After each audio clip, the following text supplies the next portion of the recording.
Le GRET, on est un club d'industriels et d'académiques sous forme de statut association à but non lucratif, donc association loi 1901. Notre rôle, c'est de fédérer, d'apporter un soutien aux acteurs du domaine des échangeurs de chaleur et des systèmes thermiques. À ce titre-là, on apporte de nombreuses offres à nos adhérents. Un des ADN du GRET, c'est justement la veille technologique et scientifique. Les journées techniques rentrent complètement dans ce cadre. L'idée, c'est de rassembler justement un peu tous ces acteurs autour d'une conférence technique et scientifique.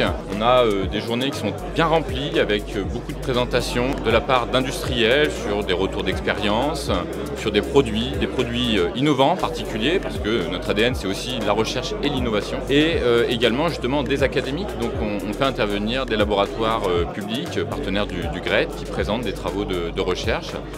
On est sur des journées qui rassemblent à peu près 80 personnes, parmi notre réseau d'un peu plus de 110 adhérents. On a une émulsion, beaucoup d'échanges, donc on fait marcher aussi le réseau, qui est aussi une des forces de l'association. Ces membres-là sont réunis autour des activités échangeurs, donc ça va à la fois des fabricants, des chaudronniers, mais également beaucoup d'utilisateurs, d'exploitants d'échangeurs, sur lesquels on apporte notre soutien.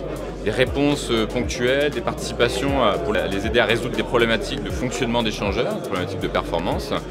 Et puis on a également des bureaux d'études. C'est vraiment assez large en termes de domaine d'activité.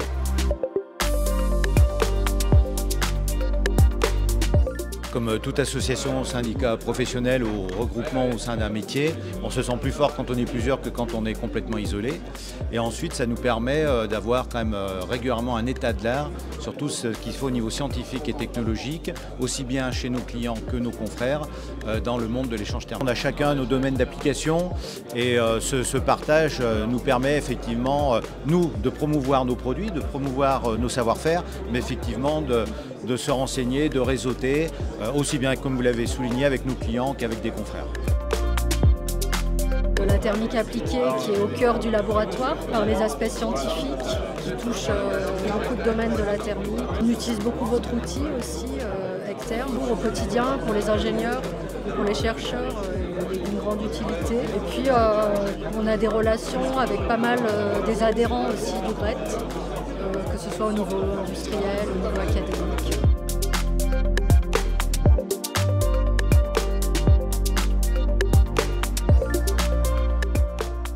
Donc c'est un moyen de faire connaître la société, de faire connaître les différentes thématiques sur lesquelles on va travailler. Donc ici on est devant un poster qui nous parle de l'hydrogène, donc notamment de notre filiale Absolute Hydrogène qui bosse sur cette thématique-là. Et en haut c'est un peu plus thématique spatiale. Donc les journées techniques du GRET, c'est pour rencontrer des gens, pour rencontrer ce qu'eux ils font et pour leur montrer aussi ce que nous on fait. On profite pas mal de vos bases de données, documents techniques que vous avez sur le site web. Les listes et corrélations des équations, on profite tous de ça aussi.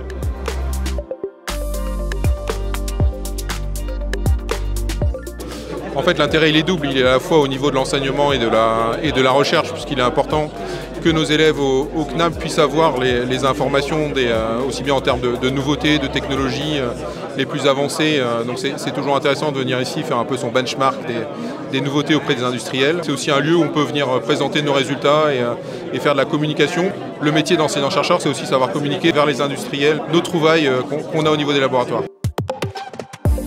Le laboratoire est représenté par deux présentations.